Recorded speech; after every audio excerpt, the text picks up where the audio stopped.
Olá, tudo bem? Eu sou Otávio Neto e esse é o Caçando Conversa de hoje, que recebe o cientista político Robert Bandeira.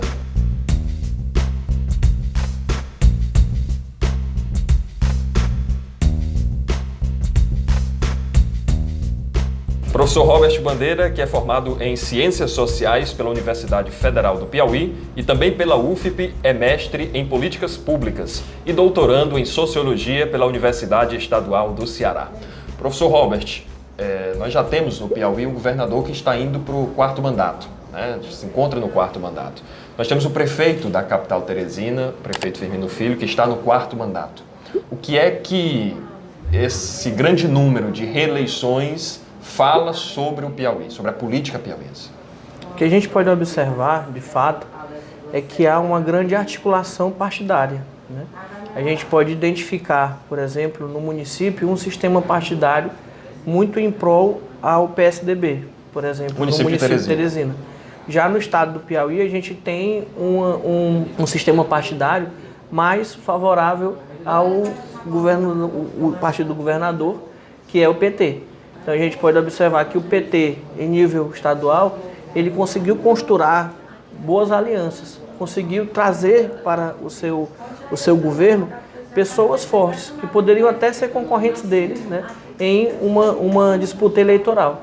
A mesma coisa se você observar o PSDB. O PSDB forma em seus quadros sempre, principalmente quando ele vai colocar lá na Secretaria da Educação, por exemplo, financeiro, né, que é o caso do Firmino, de Finanças, e eles começam a fazer, praticamente, eles trabalham a ideia na prefeitura da questão técnica em si do sujeito. Muitas vezes como se fosse apolítico. Porém, quando você se lança uma candidatura, quando você está frente a uma secretaria, você está prestando serviço ao ideal, né, ao ideal político. Então, muitas vezes, e nesse momento que nós estamos vivendo, principalmente aqui a postura do PSDB em Teresina, ela se mostra muito trabalhar com técnico. E hoje a população está buscando muito tentar votar em pessoas que seriam, entre aspas, apolíticos, né, sem estar participando da política. Mas lógico que isso é muito mais um discurso do que um fato, né? A nível nacional, nós vínhamos de 2 governos Lula, de um governo e meio Dilma, e houve uma ruptura, né, com o governo, a eleição do presidente Jair Bolsonaro por um partido pequeno, né, quase sem coligações. Essa ruptura pode ser esperada também na política piauiense já para os próximos anos, mas especificamente para o próximo ano, que é o ano eleitoral? Você faz um questionamento que é interessante quando a gente observa uma ruptura. E realmente, a gente está vivendo uma ruptura. Que ruptura é essa? É uma ruptura de, primeiramente, um sistema partidário. Nós tínhamos um sistema partidário de 94 a 2014 muito bem alicerçado. Para você ter uma ideia, de 94 a 2014, 20 anos, nós tínhamos apenas uma polarização entre 2 partidos, ora o PT, ora o PSDB. Todas as eleições de 94 a 2014, ou o PT ou o PSDB ficou em primeiro ou em segundo lugar. E o que é que faz ruir esse sistema? O que é que ruiu esse sistema de 94 a 2014? Tem vários fatores. Em 2013 a gente tem os atos que se colocam contra o sistema de governo representativo. Nós temos a Lava Jato, que demonstra do PT, o PSDB, DEM, PP, outros partidos como partidos ligados à corrupção. A gente vê um desfecho, por exemplo, do maior representante do PT preso, né, que é o ex-presidente Lula. Então a gente começa a observar que começa a se montar, talvez, um novo sistema partidário, que vem encabeçado pelo bolsonarismo.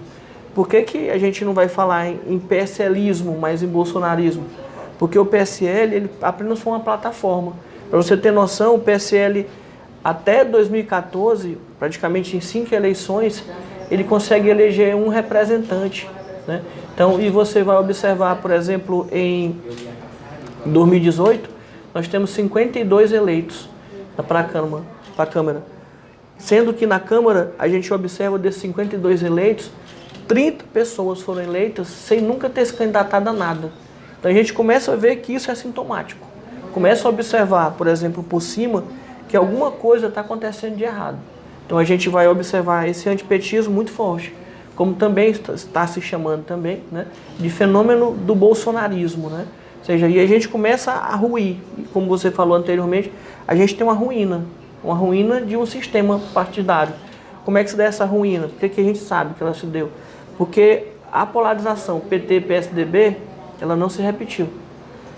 A questão mesmo dos partidos fortes, por exemplo, como o Centrão, né, o PSDB, o DEM e o PP, eles praticamente, principalmente o PSDB e o MDB, eles entram em declínio. Tanto que se o PSL conseguiu 52 vagas, quem perderam essas vagas, né? E a gente vai começando a observar que esses partidos perderam muitas vagas. Porque se a gente for olhar para o PT ainda tem a maior bancada. Então, a gente pode observar uma mudança nesse sistema partidário e que essa mudança diz algo. As pessoas buscaram muitas vezes votar em alguém, na maioria das vezes, votar em alguém que estaria comprometido com uma mudança. Só que tem um porém também, que o Bolsonaro ele foi eleito sem dizer para as pessoas o que ele iria fazer no governo, né? Esse levante da direita no Brasil com Bolsonaro é uma consequência desse levante nos outros países, por exemplo, como os Estados Unidos com Trump, na França com Macron, é um reflexo disso ou é algo bem específico do Brasil? Nós experimentamos mundo afora, né, nos Estados Unidos, na Inglaterra mesmo, se a gente pegar a questão do Brexit, né? Se a gente for observar no Brasil, na Argentina, né, com Macri, então o Macron, mas a gente observa uma coisa diferenciada, por exemplo, entre o Brasil e a França, né? A França, a Le Pen, ela estava cotada no segundo turno, ela é de extrema direita. O Macron, ele é de direita, mas observe que todos os partidos se juntaram em prol do Macron para derrotar a Le Pen. No Brasil, a gente já vai observar de uma forma totalmente diferente. Praticamente, o Ciro Gomes, ele não quis apoiar, né? Ou seja, o partido se colocaria contra uma ideia conservadora. A Marina Silva somente, praticamente, quase nos 45 minutos do segundo tempo, né? Então, a gente vê uma diferença entre a questão da direita em si. Mas esse movimento de direita, ele surge muito, principalmente, por conta, eu acredito muito que nossa população, a gente tem muito um viés de ser solidário, um viés, por exemplo, de ser cordial, como vai dizer o Sérgio Buarque de Holanda, né? Porém, eu acho que como ele próprio vai dizer, que essa cordialidade, ela não encontra uma unidade de nação, uma unidade de país. Então, quando bateu nas casas, eu acho que e se trabalhou muito com uma coisa que é a internet, com as redes sociais, tanto que a falência do sistema de 1994 a 2014 traz também uma revelação. A falência, principalmente no primeiro turno, da estratégia de TV e rádio em relação às redes sociais. Porque nesses países que você elencou, o que trouxe o conservadorismo para a tona, né, foram as redes sociais, né? Próximo ano a gente vai experimentar uma reforma política já aprovada pelo Congresso, que é o fim das coligações. O que a gente pode esperar das eleições de 2020? Você tem uma ideia, a gente chegou, na eleição de 2018, nós chegamos com 30 partidos no Congresso Nacional, ou seja, é muito partido para você negociar. Só que nessa eleição ela foi um marco de 2018 para a questão da criação do reforço da cláusula de barreira, né? A questão se você não tem 1,5% dos votos, né, para deputado federal, ou se você não elege, né, 15 deputados federais, você perde acesso à TV e você perde acesso ao fundo eleitoral. Então, que praticamente extingue o partido, né? Praticamente. Certamente, a gente não tem como prever o futuro, né? Mas acredito que nessas eleições agora, muitos partidos vão se desidratar, né? E vão acabar que pessoas de nomes mais fortes vão para partidos que têm esses recursos. Então, o que vai acontecer cada vez mais, se assim continuar, na minha análise, é que os partidos eles vão diminuírem. O número de partidos registrados em cartório vão diminuir, o que pode tender também a diminuir o número de partidos no Congresso, o número na Câmara dos Vereadores, né, nas Assembleias estaduais. A gente denomina, né, de uma reforma política, mas na verdade ela não passa de fato de uma mini reforma eleitoral, né? Então ela não tem tanto impacto, eu diria assim, para a questão de melhoria de emprego e renda, né? A gente teria sim, pode ter um impacto sim, em um realinhamento dos partidos, né? A questão se a gente for analisar pelo veio cultural, as pessoas que estão nos partidos, ou estão nos partidos pequenos, estão migrando para os partidos maiores, elas são as mesmas pessoas, né? É muito cultural também, dá para a gente analisar por um veio muito cultural. Professor, o senhor é um homem da academia, né? Um homem formado pela Universidade Federal, tem mestrado pela Universidade Federal, está fazendo doutorado pela Universidade Estadual do Ceará.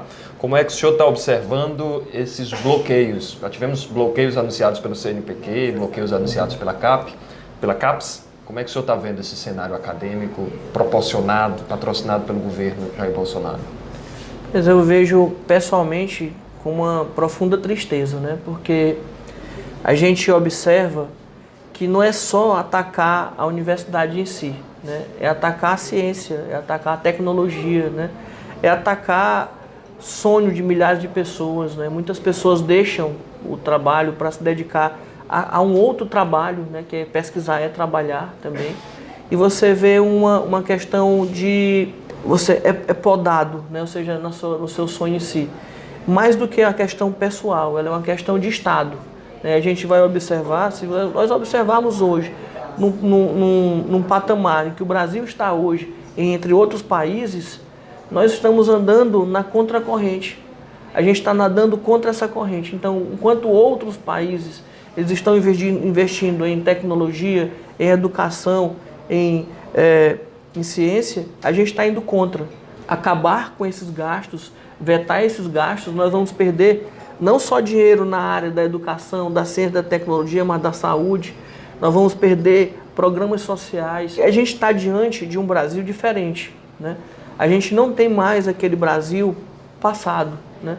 E é uma coisa porque a gente vê muitas coisas atropeladas, práticas do governo sendo atropeladas, por exemplo, atropelando até a própria Constituição.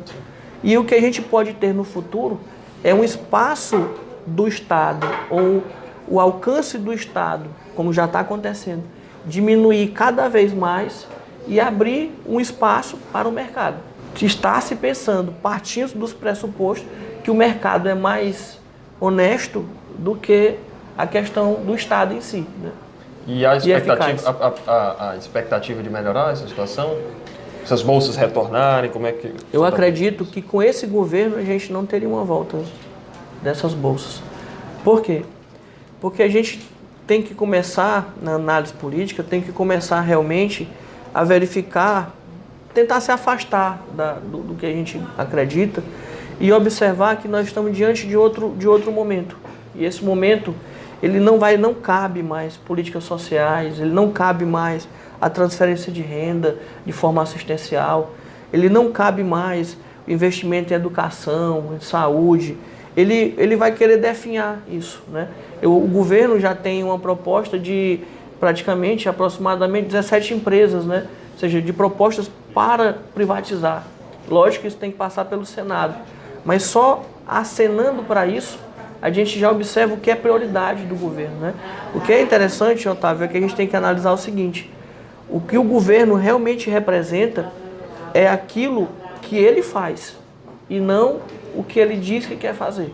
Professor, a gente fala o termo política, muita gente demoniza, né? Muita gente se afasta, isso é refletido nas eleições de 2018, mas há quem defenda que a política é a grande saída para todos os problemas nacionais. A política é a grande saída? Sim. A política, ela é... O que é a política? A política é algo que a gente... É uma ponte entre uma realidade que eu me encontro e uma realidade que eu desejo. E eu desenho uma política para chegar lá. Lembrando aqui de um livro do Robert Dahl, né, que fala sobre a análise política moderna. Ele vai dizer que saímos de um momento indesejado para um momento que se deseja. E as políticas são traçadas. Lógico que do momento que você sai desse ponto indesejado para o ponto desejado ou desejável, você vai passar por muito percalço, né?